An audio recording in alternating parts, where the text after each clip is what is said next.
오늘 함께 나눌 말씀은 고린도전서 10장 13절입니다. 사람이 감당할 시험 밖에는 너희가 당한 것이 없나니 오직 하나님은 미쁘사 너희가 감당하지 못할 시험 당함을 허락하지 아니하시고 시험 당할 즈음에 또한 피할 길을 내사 너희로 능히 감당하게 하시느니라. 아멘. 오늘 제목은 감당할 시험이라는 제목입니다. 먼저 10장부터 나가게 되고요. 10장에는 이제 바울이 이스라엘 조상들의 역사를 통해서 이 신앙의 중요성을 말합니다. 이스라엘 백성들이 광야에서 있었던 일, 또 지나오면서 가나안 땅에서 있었던 모든 일들을 통해서 그 일들이 어떠한 영향을 미쳤고 하나님이 어떻게 행하셨는지를 말해주면서 신앙이 중요하다, 이걸 얘기하죠. 근데 먼저 이제 구름과 바다에서 세례를 받았다, 이건 이제 그 홍해 안에서 홍해 세례를 받은 부분을 말하겠죠. 그리고 신령한 음식과 음료를 먹었다, 이거는 이제 어떤 그 광야에서의 그 반석의 물이라든가 뭐 만나 메추라기 이런 부분들이겠죠. 예. 그래서 이것들을 통해서 결국은 이 모든 경험들은 앞으로 오실 예수 그리스도를 뜻했다, 그리스도와 연결된다, 이런 걸 얘기를 한 거예요. 그러나 하나님은 이 다수의 이스라엘 민족을 기뻐하지 않으셨다. 그래서 그들을 광야에서 멸망시키셨다라고 이제 말을 하고 있는 거죠. 왜 그들을 멸망시켰냐? 우상 숭배 때문에 그랬다라고 강하게 말하고 있어요. 우상 숭배에 따른 불순종, 원망, 불평, 음행, 하나님을 시험하는 행위, 이런 부분들 때문에 하나님의 진노가 있었고, 그것들이 결국 이제 이스라엘 백성이 대다수가 가나안 땅에 들어가지 못했던 이유다, 이렇게 얘기를 하죠. 그래서 너희들도 하나님 가장 싫어하시는 우상 숭배를 하지 말아라, 이렇게 경고를 하고 있는 거예요. 7절에 보니까 그들 가운데 어떤 사람들 같이 너희는 우상 숭배하는 자가 되지 말라. 우상 숭배하는 것에 대해서 하나님 매우 싫어하시는데 뒤에 또 나오죠. 백성이 앉아서 먹고 마시며 일어나서 뛰논다. 이거는 이제 뭐냐면 니들이 절제하지 못하고 음행을 계속 저지르는 부분들에 있어서 하나님이 싫어하셨고 그거에 대해 형벌을 내리셨다는 거예요. 그래서 이 구절을 보면은 우리는 절제가 얼마나 중요한가, 하나님 앞에 섰을 때 또는 우리가 삶을 살아갈 때 얼마나 절제함이 중요한가를 말해주고 있어요. 절제의 필요성입니다. 신자는 허락된 모든 것을 자신의 욕심이나 즐거움을 위해 사용하지 말고, 할 수 있지만 사용하지 말고 주를 위해 절제할 필요가 있다라는 부분이에요. 그래서 우리가 절제가 중요해요. 고린도전서 10장 31절에 보니까 우리 뒤에 나오겠지만 먹든지 마시든지 무엇을 하든지 하나님의 영광을 위해 하라, 이런 구절이 있거든요. 우리가 모든 걸 할 수 있어요. 하지만 그것이 하나님의 영광과 연결돼야 된다는 거죠. 나의 즐거움이나 욕심을 위해 하는 것은 쾌락이라는 거예요. 그래서 그 부분에 있어서는 우리가 절제할 필요가 있다. 예. 그리고 그 절제된 행동 또는 절제되지 않은 행동들이 하나님 앞에 어떻게 평가될 것인가를 잘 고민해야 되는 거죠. 우리의 행동의 그래서 기준은 그거예요. 하나님 보실 때 어떠할까? 나의 이 생각과 행동이 하나님 보실 때 과연 합당한 것인가? 그럼 우리가 합당하지 않을 것 같아요. 절제해야죠. 이것들은 이 절제라는 부분을 통해서 우리는 신앙이 성장하게 된다는 거죠. 예. 그래서 굉장히 중요해요. 아니 우리 복음 누리고 신앙생활 하면 다 자유함 얻고 다 좋은 게 좋은 거 아니겠어요? 라고 말할 수 있지만 절제가 필요해요.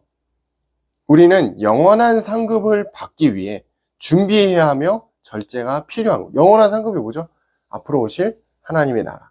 예, 우리 천국에 갔을 때 받을 그 영원한 상급을 위해 지금의 잠깐의 어떤 즐거움과 쾌락을 조금은 양보할 필요가 있다. 절제할 필요가 있다. 왜? 그게 하나님의 영광과 연결되지 않는다면 그건 우리는 그걸 절제해야 된다는 거죠.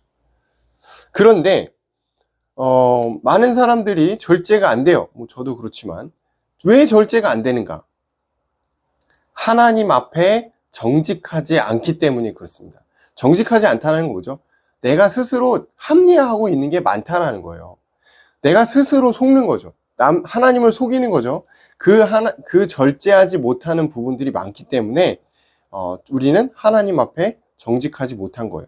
두 번째는 우리는 하나님을 두려워하는 마음이 별로 없어요. 예. 이 하나님을 두려워하는 마음이 없을 때 우리는 절제하지 못하는 거거든요. 나는 보이지도 않고 뭐 지금 당장 내가 좀 절제하지 않고 죄 짓는다고 막 벌 내리시는 것도 아닌데 뭐 어때? 이거는 하나님을 잘 몰라서 그래요. 하나님을 두려워하는 마음이 없기 때문에 그런 겁니다. 우리 성경을 보면은 구약의 하나님 굉장히 무서워요. 예. 딱 규범을 정해놓고 그거 안 지키면 막 때로 막 죽이고 막 그런단 말이에요. 얼마나 무서워요. 그래서 이스라엘 백성은 하나님을 두려워했어요. 잠깐이지만. 그리고 경외해야 하는 부분이 있었다라는 거죠. 그렇지만 지금 시대에는 하나님을 두려워하거나 경외하지 않아요. 그래서 정말 이 하나님 앞에 가장 깨끗해야 하는 목회자들조차도 절제하지 못하고 죄를 짓는 경우가 많아요. 왜냐하면 두려워하는 마음이 사라졌기 때문에 그래요. 9절에 보니까 10장 9절에 보니까 주를 시험하다가 이런 이제 구절이 나와요. 이스라엘 백성이 하나님을 시험했던 내용들이 이제 나오는 거죠. 민수기 21장 4절 이하의 내용을 보면은 이스라엘이 하나님을 시험하죠. 어떻게 시험하냐? 예. 21장 4절에 보니까 에돔 땅으로 우회해서 가는 길목에 길 가운데 이스라엘 백성이 마음이 상했다. 그리고 원망했다라는 표현이 나와요. 이건 무슨 말이냐면은 길이 좀 안 좋았던 모양이에요. 그리고 이제 어떻게 이제 말을 하냐면 하나님이 우리를 애굽에서 이끌어내 가지고 우리를 여기서 죽게 하는구나. 왜 죽냐? 여기는 먹을 것도 없어요. 물도 없어요. 우리는 맨날 하찮은 음식만 먹고 있지 않습니까? 여기서 하찮은 음식은 만나 메추라리겠죠. 맨날 똑같은 거 보니까 질린다 이거예요. 불평을 하는 거죠. 원망을 하는 거죠.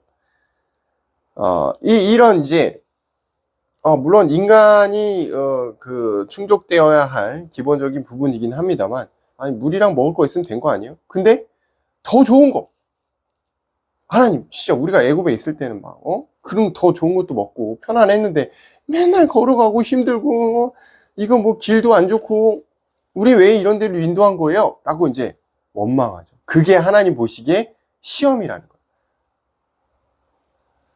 그래서 하나님 어떻게 하셨어요? 불뱀을 보내서 다 죽게 했죠. 뭐 다 죽인 건 아니고 많이 죽였죠. 그리고 이제 나중에 이제 모세한테 이제 그 지팡이 줘가지고 그 지팡이로 보게 하는 사람 다 낫게 하고 이제 이런 이제 내용이 있었죠. 그러니까 이제 우리가 이런 걸 보면서 하나님을 시험에 들게 하는 행동을 하면 안 된다라는 거예요. 그게 뭐죠? 원망하는 거예요. 불평하는 거예요. 모든 것을 우리가 원망하고 그럴 게 아니고 기도해야죠. 뭔가 우리의 그 가는 길목에 막힘이 있어요. 그러면 원망할 것보다 먼저 기도해야 되는데 그게 잘 안 된단 말이에요. 이스라엘 백성이 간과하고 있었던 게 있어요. 하나님이 그들과 함께 하신다는 걸 간과하고 있었죠. 10가지 재앙을 통해서 또 출애굽 과정에서 또 홍해를 건너면서 그런 모든 과정들, 구름 기둥과 불 기둥으로 인도하시고 만나와 메추라기고 먹이시는 그 하나님, 옷과 신발이 닳지 않도록 인도하셨던 그 하나님을 잊어버렸단 말이죠. 우리도 살면서 그럴 수 있어요. 굉장히 그런 부분이 많이 있겠죠. 문제가 생겼을 때 우리는 종종 원망을 많이 합니다. 불평을 많이 해요. 뭐 저도 그렇더라고요. 사임하고 이제 물론 뭐 전에도 많은 일들이 있었지만 나오니까 일이 너무 안 되는 거예요. 일단 당장은 너무 일자리도 안 구해지는 거예요. 너무 어려운 거죠. 우리 가족의 생활비라는 게 있잖아요. 뭐 계속 빚내서 살 수는 없으니까. 그런 부분들이 너무 취업이 안 되는 거예요. 너무 어려운 거죠. 그런 어떤 이제 압박감, 또 뭐 교회는 교회대로 좀 그렇잖아요. 예, 37명의 구독자를 갖고 있습니다만 쉽지 않죠. 그런 어떤 부담감, 또 뭐 그렇죠. 저희 뭐 부모님과의 관계 어려움이 있죠. 그런 또 불편함, 어려움, 또 뭐 교회는 교회대로 이제 경제적인 부분이 또 잘 해결이 안 되니까 또 아내한테 미안한 마음도 있고 그런 엄청나게 많은 부분들이 저한테 굉장히 큰 부담으로 오더라고요. 그래서 뭐 위도 안 좋아지고 약도 먹고 막 그랬는데 그때 제일 먼저 드는 생각이 원망이었어요. 솔직히 말하면. 그러면 안 되는데 하나님 저 뭐 어쩔 수 없이 이제 사임하고 나오는데 뭐 너무 어렵네요. 여러 가지 너무 사항들이 쉽지가 않네요. 원망이 되는 거예요. 하나님 저 어떻게 살아야 돼요? 어떻게 살아야 될지도 모르겠는데 이거 어떻게 해야 되죠? 원망이 되고 불평이 되고 모든 게 다 안 되는 것 같은 거예요. 다 막힌 것 같은 거예요. 되는 일이 너무 없어요. 진짜 그런 어려움들이 저한테도 있었거든요. 굉장히 큰 부분들이 있었는데 기도하던 중 계속 기도하던 중에 깨닫게 된 어떤 일부의 부분들은 그래 그래도 하나님 지금껏 나를 인도하셨는데 굶어 죽이기 하시겠냐? 하나님이 그래도 어떻게든 하시겠지. 맡겨야지. 내가 뭘 하겠어. 뭐 솔직히 할 수 있는 것도 없고. 그래서 그냥 맡기기로 했거든요. 어쩔 수 없이. 뭐 원망이 조금 했지만. 그러다가 이제 최근에 취업이 돼서 다음 주에 이제 새로운 이제 직장을 처음으로 이제 다니게 됐거든요. 그런 부분들이 해소가 좀 되니까 그래도 마음에 약간의 짐이 좀 덜어지면서 그래도 죽을 한 법은 없구나. 그래도 하나님이 살아가게나 하시겠구나. 이런 부분들이 조금 응답으로 오는 거죠. 예. 물론 뭐 계속 막으셔도 할 수는 없어요. 뭐 광야를 계속 가야죠. 네, 뭐 해결되지 않은 부분들은 너무나 여전히 많고 미래에 대한 두려움은 여전히 있어요. 그렇지만 이스라엘을 인도하셨던 하나님이 나와 우리 가정도 하나님 뜻대로 하나님 정하신 대로 하나님 정하신 때에 맞춰서 인도하시겠구나 그런 이제 어떤 생각을 갖고 마음을 조금 내려놨어요. 그런 부분들이 있는데 결국은 이제 그런 거죠. 주어진 상황에 감사하게끔 하나님이 유도를 하시는 것 같아요. 야, 그래도 너 네 가정도 있고 어쨌든 먹고 살고 있고 그런 이제 생각들을 주시더라고요. 그래서 주어진 상황에 감사해라. 그리고 충분하지는 않았어요. 충분하지 않아요. 지금 삶이 충분하지 않지만 필요한 것을 채우시는 하나님이시기 때문에 그 하나님을 신뢰하며 감사해라. 이런 마음을 주시더라고요. 그래서 우리가 하나님을 시험하면 안 돼요. 하나님께 원망하고 불평하면은 안 돼요. 그러기 전에 하나님께 먼저 기도하고 하나님 뜻을 구해야 되는 거죠. 그런 부분들을 좀 깨닫게 되는 것 같아요. 자, 시험. 그러면은 이제 궁금해지는 거죠. 하나님은 시험을 왜 주시지? 나는 지금도 잘하고 있고, 또는 나는 너무, 시험을 겪을 만한 상황이 아닌데, 왜 하나님 시험을 주실까? 시험의 목적이에요. 하나님은 우리가 하나님의 말씀을 잘 지키고, 하나님을 신뢰하는지, 얼마나, 하나님에 대한 감사를 가질 수 있는지를 시험하시는 것 같아요. 너 이런 상황에도 나를 신뢰할 수 있어? 나를 믿을 수 있어? 라고 물어보시는 거죠. 저는 그런 상황들을 많이 체험했거든요. 진짜 어려운 상황에 저를 밀어 넣으시고 너 그래도 나를 부인하지 않을 거야? 너 그래도 나를 믿을 수 있어? 너 날 그래도 신뢰할래? 라고 물어보시는 것 같아요. 그 고비를 넘기면은 어떤 게 오냐면 제 믿음이 성장하죠. 그렇구나. 감당할 시험을 주시고 그것을 감당해낼 수 있도록 나에게 힘과 은혜를 주시는 하나님. 그리고 설령 감당할 수 없을 때는 피할 길을 주시는 그 하나님. 이것들을 많이 깨닫게 되죠. 하나님은 그 상황을 통해서, 그 시험을 통해서 우리의 마음과 마음과 생각을 보신다라는 게 중요한 거예요. 너 한번 죽어봐라. 이게 아니죠. 어떻게 자녀에게 그러시겠어요? 네. 저도 부모지만 자녀에게 너 한번 해봐. 너 한번 어떻게 되나 한번 보자. 이런 경우는 별로 없어요. 잘 해낼 수 있도록 기다려주고 정말 어려운 상황에 도와주고 그게 부모거든요. 하나님 우리의 믿음을 보신다는 거예요. 자, 아브라함을 보세요. 가나안 땅에 나와. 갈대아 우르에서 나와라. 가나안 땅으로 가라. 너무나 막연한 어떤 지시잖아요. 그 막연한 지시 가운데 아브라함이 뭐 갖고 나온 게 있어요? 식솔들만 데리고 나왔지. 머나먼 길을 가는 거죠.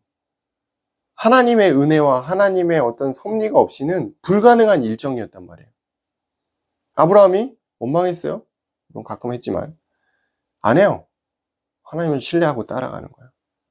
자, 욥 어때요? 욥 엄청나게 지금 뭐 다 뺏어가고 막 몸도 막 병들고 막 엄청 힘들잖아요. 친구들 와서 시험하죠. 막 그런 상황에서 하나님 원망한 적도 조금 있지만 결국은 하나님 뜻을 깨닫고 그렇구나. 감사.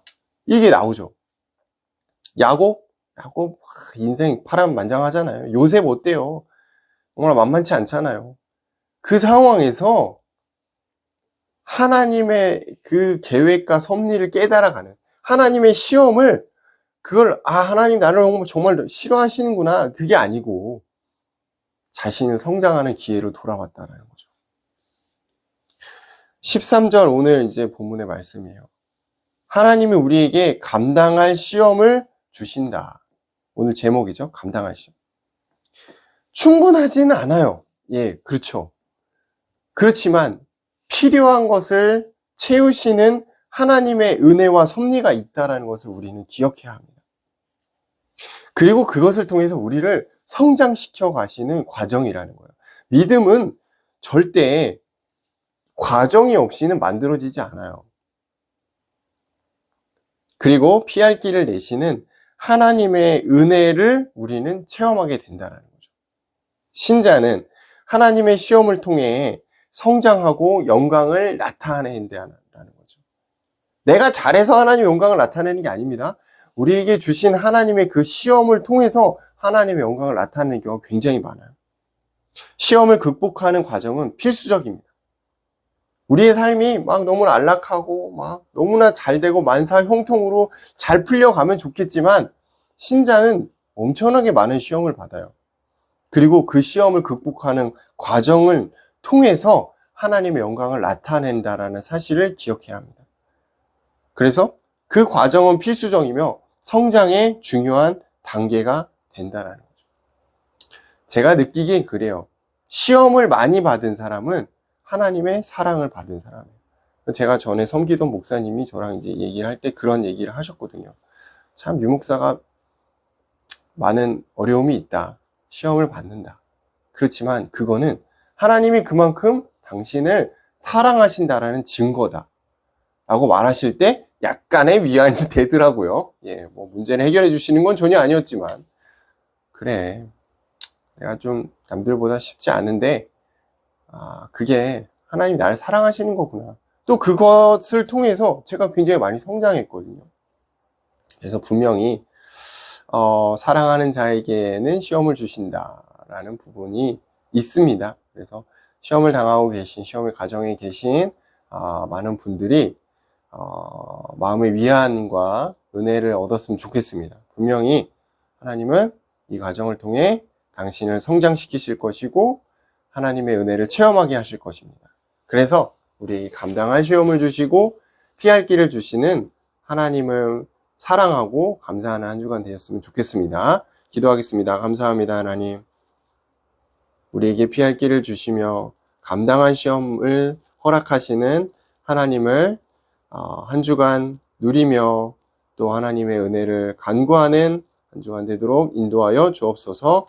지금은 우리를 구원하신 예수 그리스도의 은혜와 하나님 아버지의 사랑과 성령님의 역사하심이 오늘 본문의 말씀처럼 감당할 시험을 통해서 하나님을 더욱더 체험하고 피할 길을 주시는 하나님을 감사하는 모든 하나님의 자녀 머리 위에 지금으로부터 영원토록 함께 있을지어다. 아멘.